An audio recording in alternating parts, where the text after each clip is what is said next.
All right, so happy Triumphant Tuesday.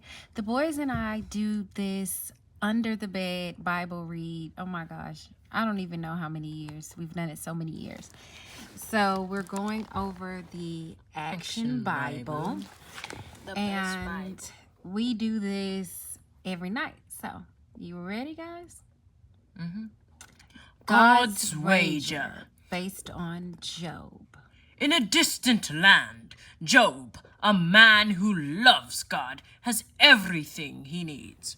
He has 7,000 sheep, 3,000 camels, 1,000 oxen, 500 donkeys, and servants to take care of all his needs.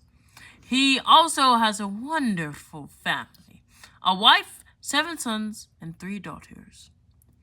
The Lord has blessed me to overflowing. Up in heaven, God is proud of his righteous servant, but Satan hates to see a happy ending. Job only worships you because you make sure nothing bad ever happened to him. If you didn't give him such riches and blessings, he would turn from you in an instant and curse your name. You think so? Very well. You may test him.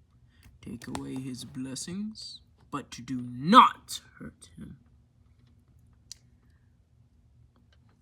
Satan wastes no time in striking Job with catastrophe. One day, a messenger comes to Job. The Sabians attacked. They stole the oxen and donkeys and killed the people working in your fields. I'm the only one who escaped. That same moment, another messenger arrives. Lightning struck the sheep and shepherds. They're all dead. I'm the only one who escaped. Then a third messenger comes.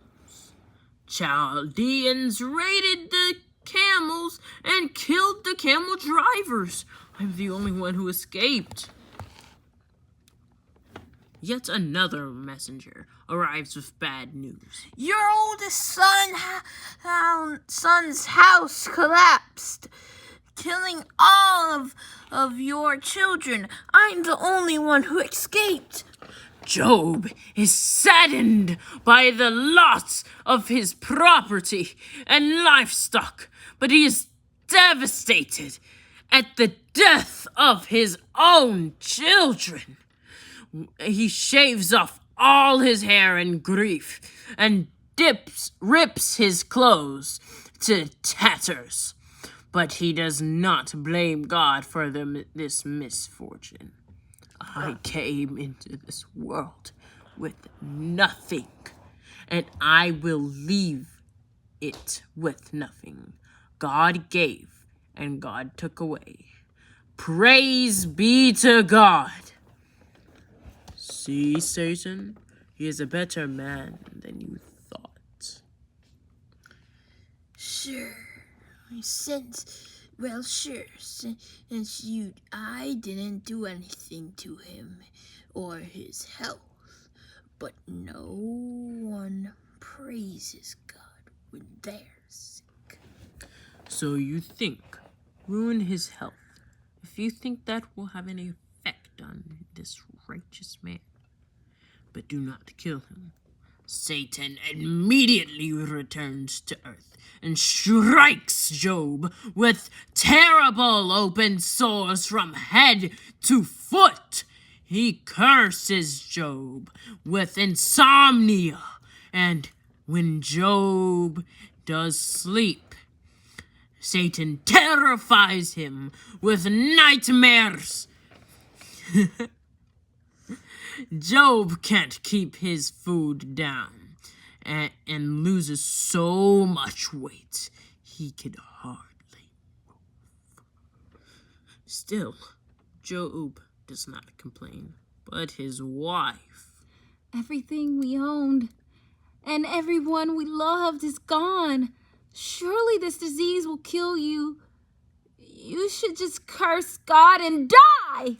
Job looks at his wife out of painful, bleared eyelids. Don't be a fool. We cannot accept the good things from God without also accepting the bad. When Job's friends hear about his troubles, they come to sit with him in the garbage dump at the edge of town. The disease has affected Job so strongly, his friends almost don't even recognize him. For 7 days, no one speaks. They just sit together with their friend. Finally, after a week, Job breaks out with a cry of grief. I have done nothing wrong. Why is God letting all these terrible things happening to me? Eliphaz is shocked at Job's harsh question.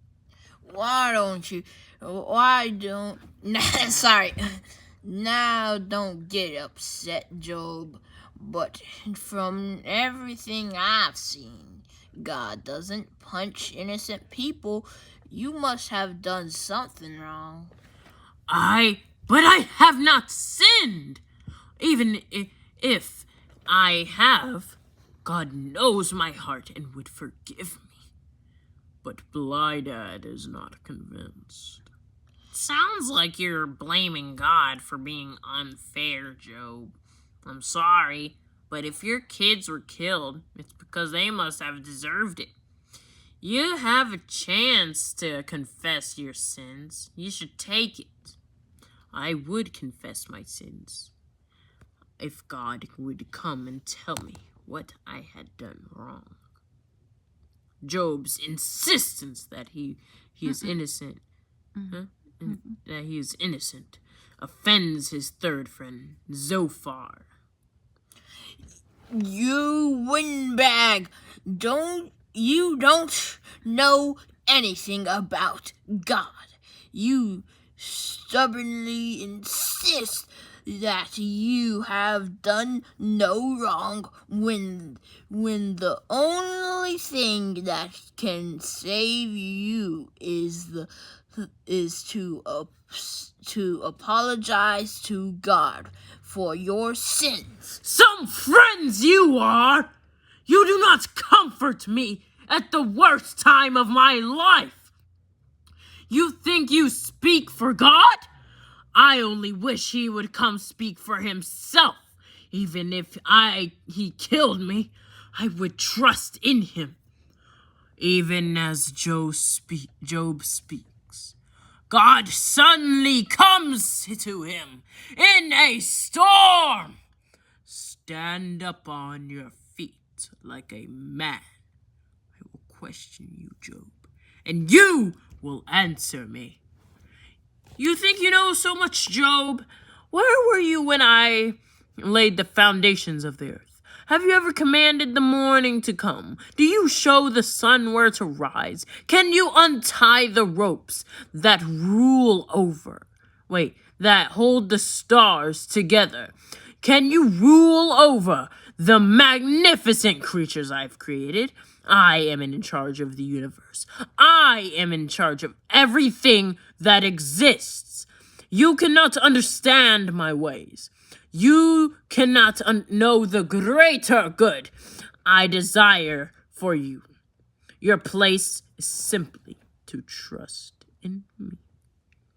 In reply to God's speech, Job falls to his knees. I spoke about things I didn't understand.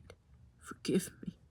After this, God finally heals Job. He gives him twice as many animals as he had lost, and he gives him 10 more children. Job lives for a long time after all this. All right, so I wouldn't want 10 children. thanks for listening and watching. We really appreciate you. Next will be God Calls Abram. We probably should start back at the beginning though, guys, but hey, So you've heard Connor, you've heard Dylan. Tell them bye, guys. Bye, guys. Goodbye. Bye, bye, bye. 10 children.